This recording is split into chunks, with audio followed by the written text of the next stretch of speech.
Ko se je deklica, recimo Ema, vračala iz šole, jo je v poti presenetil glasen kosmatinec. Ker si ni upala naprej, je poiskala vrata, na katerih je bila nalepka s smejočo hiško.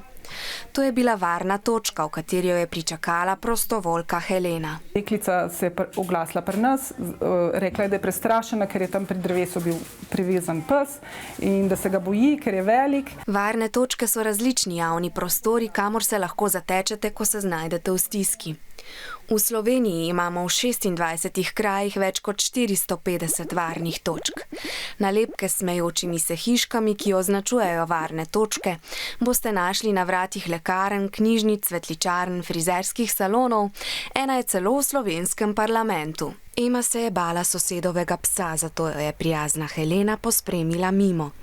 V varne točke pa se lahko zatečete, če se znajdete v kakršnikoli stiski, če se na primer izgubite, če vam grozijo vrstniki, če kdorkoli z vami grdo ravna, če ste prestrašeni.